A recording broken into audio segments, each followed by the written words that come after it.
What is he suffering from? You want to do what? To go to the village.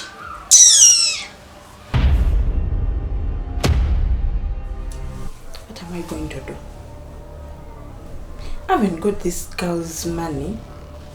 And I don't have money, and I'm not willing to get money right now to pay her. You want to poison my daughter?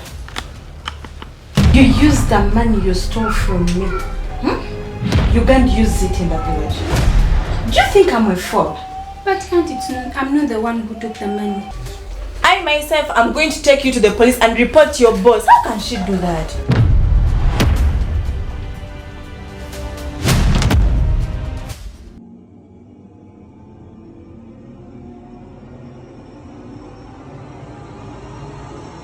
So I cannot file a case of only 2 hours. Maybe they have gone to see a friend. They have, anyways, anywhere they can be.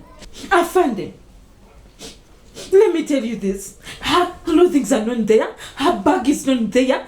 Her phone is off. And my daughter is missing. So what do you want me to think?